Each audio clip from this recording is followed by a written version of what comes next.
sejahtera kepada semua peserta. Nama saya Gunita Ana Marisin. Hari ini akan membincangkan modul mengenai kepentingan pengurusan simpanan. Modul saya ada 3 objektif. Yang pertama yaitu untuk menambah ilmu dan kaedah mengenai kepentingan pengurusan simpanan. Kedua, untuk menambah ilmu mengenai cara-cara pengurusan simpanan. Dan ketiga, untuk mengetahui saluran yang betul untuk menyimpan simpanan. Apakah itu simpanan tetap ataupun fixed deposit? Simpanan tetap ni ialah sejenis simpanan yang menjanjikan pelabur satu kadar faedah yang tetap. Jenis simpanan yang disimpan melalui bank lah maksudnya. Dan simpanan ini boleh dibuat melalui berbagai cara untuk memastikan ianya selamat dan terjamin. Simpanan ini juga bermaksud kita menyimpan sebahagian kecil daripada pendapatan kita ataupun duit yang telah kita belanja di dalam bank. Apakah faedah simpanan? Yang pertama, faedah simpanan ialah untuk menambahkan kewangan dan meningkatkan kualiti hidup. Kedua, untuk mencapai impian anda untuk mendapatkan sesuatu seperti untuk membeli kereta dan untuk membeli rumah. Dan ketiga adalah untuk mengelak daripada masalah bebanan hutang dan membantu anda membuat pelaburan. Dan yang terakhir sekali, menderma dan bersedekah kepada sesiapa yang memerlukan. Seterusnya, saya akan membincangkan jenis-jenis saluran ataupun jenis-jenis bank yang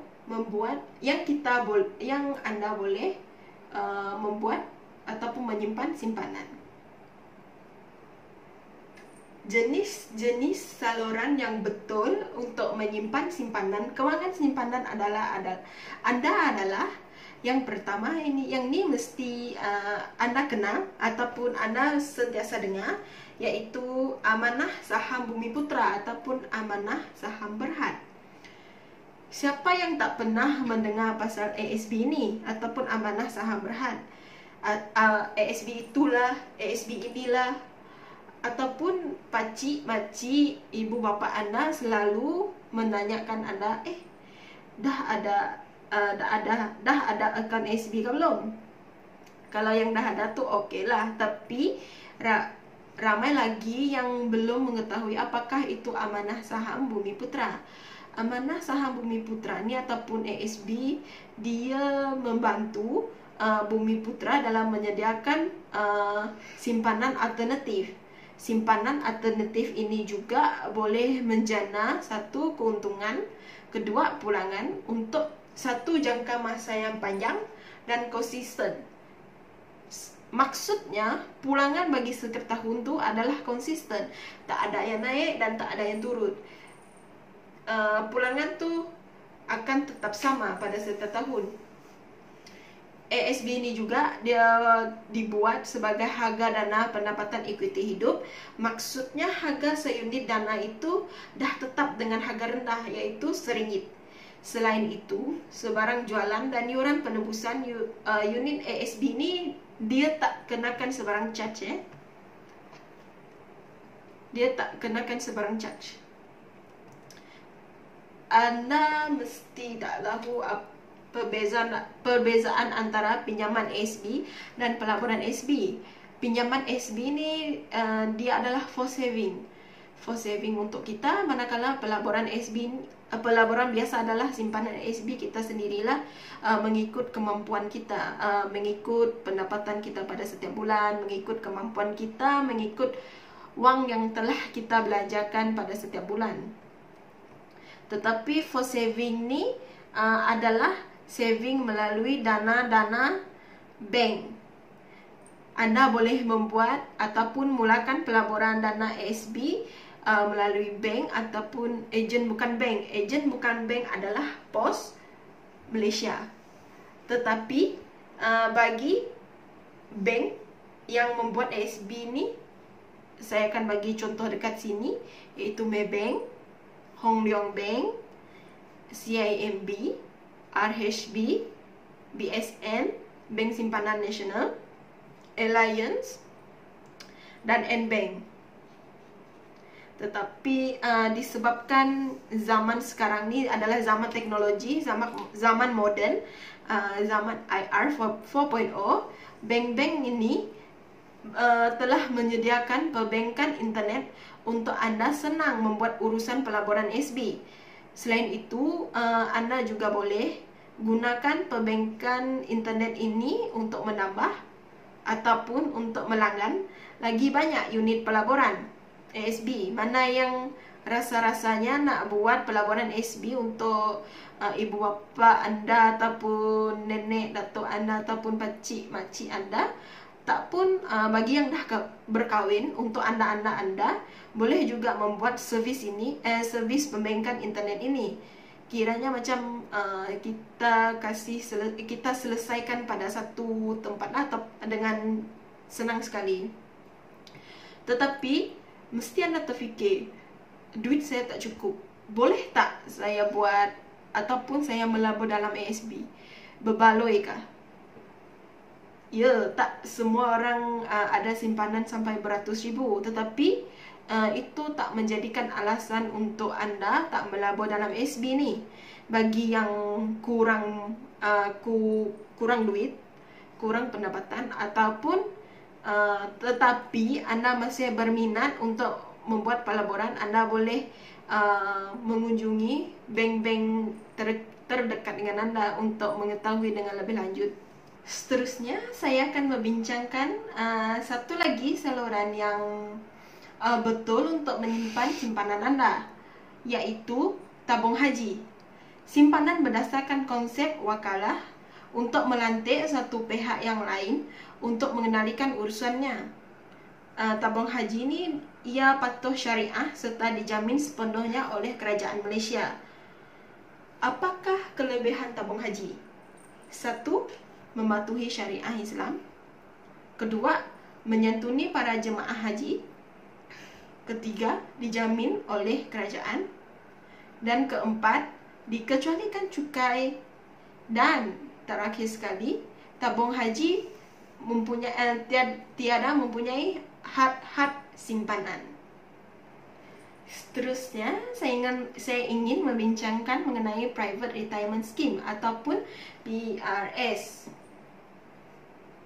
Private Retirement Scheme PRS ataupun dalam bahasa Melayu adalah skim persaraan swasta. PRS ini melengkapkan pelan simpanan persaraan wajib seseorang melalui KWSP sebagai simpanan tambahan untuk persaraan. Simpanan ini dapat melawan inflasi dan berpeluang mendapat pulangan pelaburan yang amat baik. Yang ini adalah tambahan kepada simpanan persaraan. Simpanan persaraan PRS ni akan melengkapkan simpanan persaraan KWSP pekerja. Pelepasan cukai individu, pengecualian sehingga 3,000 setahun, penilaian tambahan kepada potongan sumbangan KWSP bagi 10 tahun yang pertama. Tak ramai yang tahu sebenarnya peruntukan PRS ini sebab kita jarang sekali mendengar PRS ni, dan paling penting sekali, ia dapat menjamin kualiti hidup kita selepas kita bersara. Yang itu adalah PRS, Private Retirement Scheme ataupun skim persaraan swasta. Dan cara yang ataupun saluran ni adalah yang paling mudah, paling senang untuk kita buat, iaitu tabung warna. Tabung warna ni wajib individu tersebut perlu ada disiplin yang tinggi. Beliau harus menetapkan warna tabung iaitu hijau dan oranye. Simpan duit RM5 ataupun RM20 setiap kali anda terima duit tersebut, dan anda cuma boleh mengeluarkan duit tersebut daripada tabung hanya pada hujung tahun sahaja dan salurkan kepada ataupun laborkan kepada di tempat yang betul. Yang ini adalah cara yang paling mudah, paling senang, dan paling menarik. Anda tidak boleh menggunakan ataupun membelanjakan duit RM5 dan RM20 tersebut untuk pembelanjaan harian Anda. Apabila hujung tahun, Anda boleh mengeluarkan duit simpanan ini dan laporkan di tempat yang betul.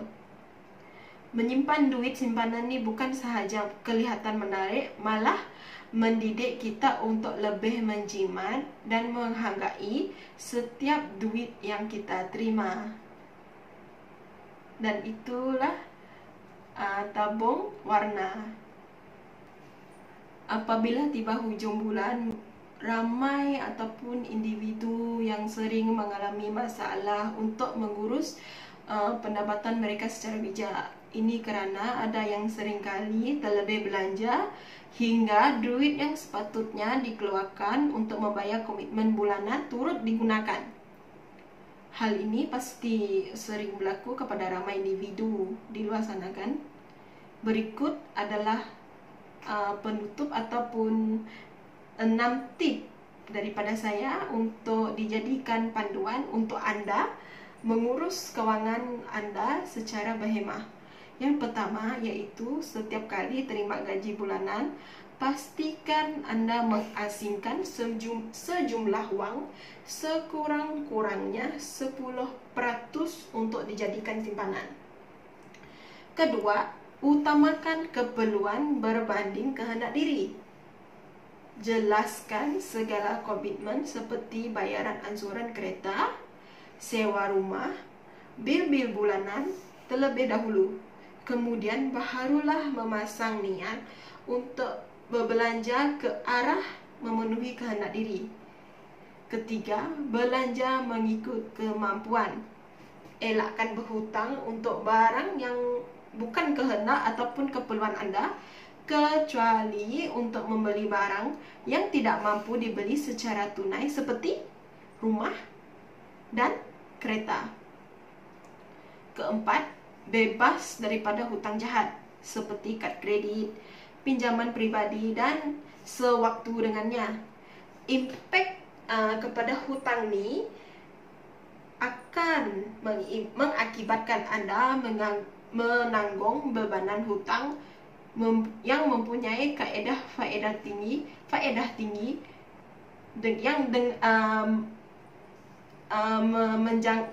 untuk jangka masa panjang.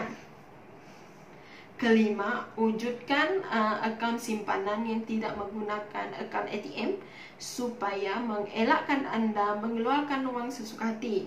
Sebagai contoh, simpanan ASB di mana pengeluaran wang hanya boleh dilakukan di kaunter bank.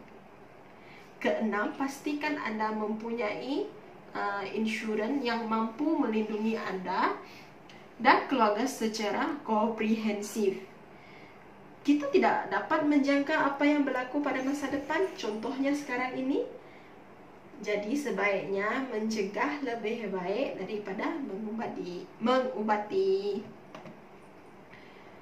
Menyimpan simpanan kewangan ataupun menabung ini mengelakkan kita mengalami sebarang kesusahan mengenai wang di kemudian hari. Simpanan wang kendiri seperti ASB simpanan hanyalah untuk jangka masa yang pendek, dan kepentingan untuk membuat simpanan kewangan adalah untuk memantapkan lagi kualiti hidup kita pada kemudian hari dan untuk kegunaan kecemasan. Sekarang ini kesemua peserta dikehendaki untuk menjawab soalan ini. Yang pertama, nyatakan kebaikan dalam membuat simpanan. Dan yang kedua, saya ingin Anda berfikir sejenak jikalau Anda dalam situasi diberhentikan ataupun berlakunya kegawatan ekonomi seperti keadaan sekarang ini, pandemik COVID-19 ini, apa yang akan terjadi kepada Anda dan keluarga Anda jikalau Anda tidak memulakan simpanan ataupun membuat pelaburan? Saya ingin Anda bayangkan sejenak. Dan sila jawab soalan-soalan ini dengan komen di bawah. Sekian, terima kasih.